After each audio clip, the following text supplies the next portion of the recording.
I have something really special in this video. These are Edelweiss boxes with secret openings. There are 13 puzzle boxes here. All of them are over 100 years old. There is even proof one of the boxes has this sign 28 June 1910, so it is 115 years old. The rest of the boxes are probably the same age, at least 100 years old, since if you take a closer look, you can see that they have scratches, they have like all the signs that the box is very old and it was made like probably 100 years ago, maybe even more. All these puzzle boxes belong to Peter Hayek. Peter and Franz de Vroid wrote the book about Edelweiss boxes with secret openings. They described all known Edelweiss boxes, including these 13 that you can see on my desk now. And they also described their puzzle hunt trip to the Switzerland and how they found this awesome storage room with boxes that were stored for more than 100 years.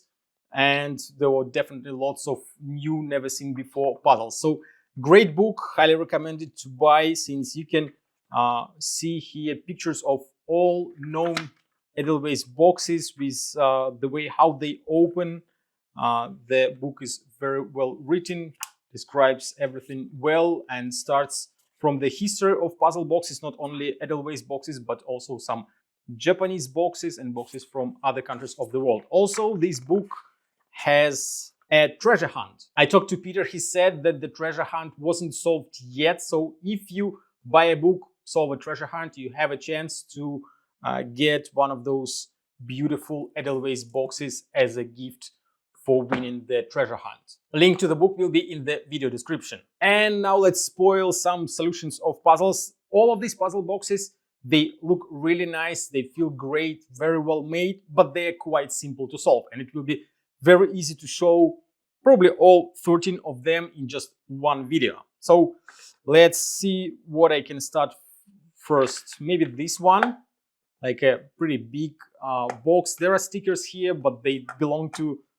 Peter Hayek. I don't want to remove them since these puzzles are from his private collection. If you take a closer look, you can see there are hinges on this side.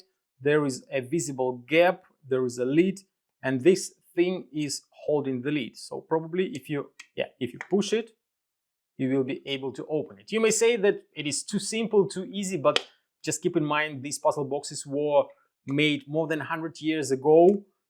They were not as complicated, and but at that time that was pretty much a decent lock for the puzzle box.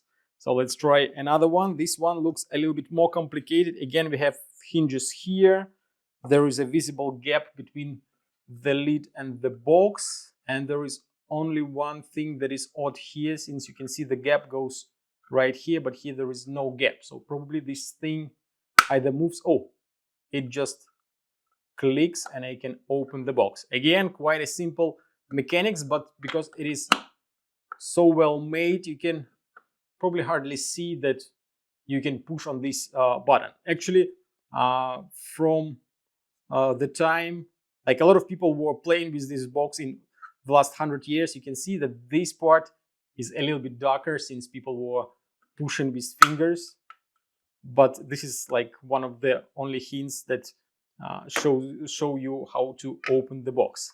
So let's choose another one, a little bit smaller. This one has hinges on the back side, a little gap between the top and the bottom part of the box, but no visible moving parts. There is another gap right here.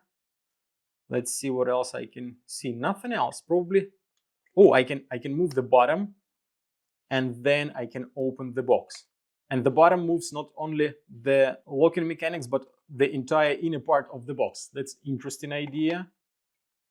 Okay, so there were like 10 more to go. Another one, this one that has a sign from 1910, but probably it was made even a couple of years before the sign on this box was made. This looks like a trunk, and probably there is a hinge here, so it will open like that. There is no gap here, but there you can see a gap here and here, so probably this part, yeah, it goes here, and then you open the box. Yeah, quite interesting mechanics. So there are 4 puzzles. and all of them have absolutely different ways to open the box. So let's see the next one. Again, we can see hinges, we can see a gap that goes along the sides, then it goes down, up, and here again. So probably there is, yeah, this one unlocks and opens the box.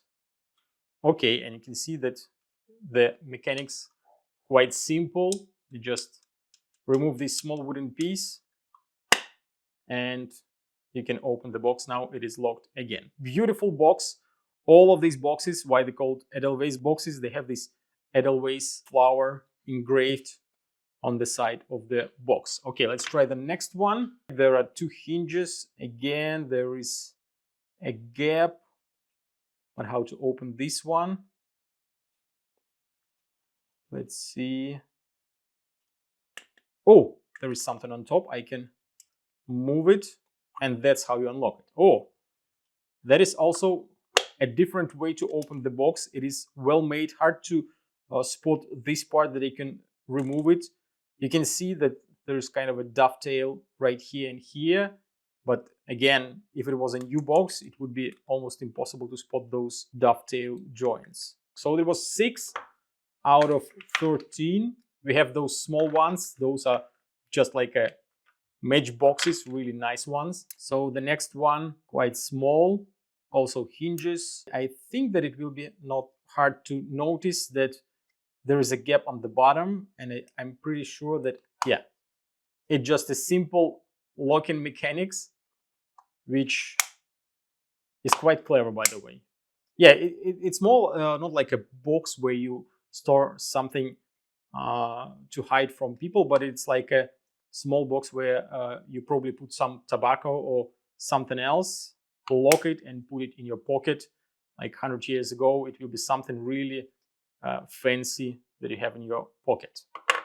Now let's move to these small boxes. I will start with the biggest one. It has a flower on top. There is something on this side. I have no idea what it means, but let's see how to open it. There is kind of a lock here. Probably you can push, slide it, but it doesn't work since it is not a lock, it's fake. But there is a gap here. There is even a hinge here, but the hinge is fake. I can see that.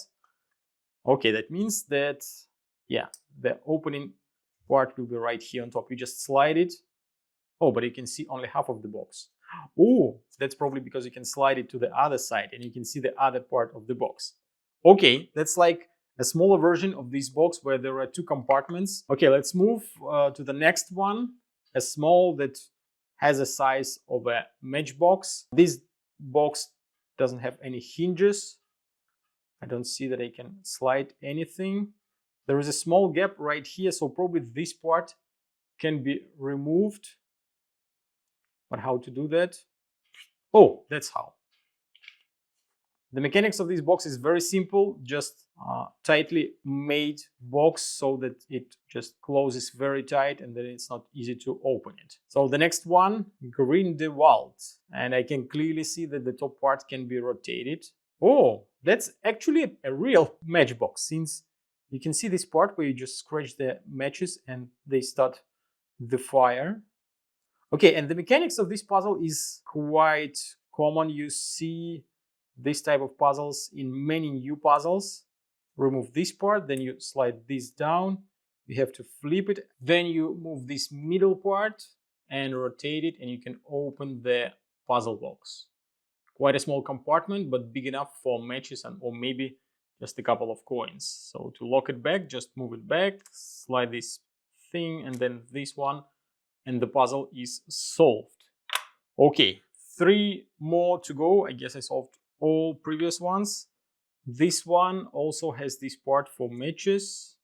Quite an old box. There are no visible gaps.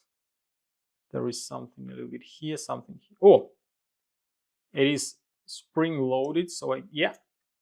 So the box is face up like that and it is locked. But if you flip it upside down, push the drawer, it will open. So again, there is a pin that unlocks the drawer. Okay, quite a fun little box. There are 2 more. This one looks quite similar to the previous one. You can see just flowers are made in a little bit different way, but actually the box looks very similar. There is a small dent here. Probably a lot of people were trying to open it from this side, but I guess it will open in a different way. Maybe slide the top part. Oh no, okay, that opens like that. You push here and it opens to the side. Nice, quite simple, but when it is well made, it is hard to spot it, and it's an original mechanic. So out of 13 puzzles, 12 so far had absolutely different ways to open the box. And this is the last one. I guess the lid will be slided to the side here. Yeah, that wasn't hard. I can see the gaps. Probably I can open it all the way out, but I'm not going to do that. And then I can close it the same way. Yeah, nice puzzle box. Well made. You can clearly see how well they aged after hundreds of years. They still look pretty nice. So those were 13 Edelweiss boxes with secret openings.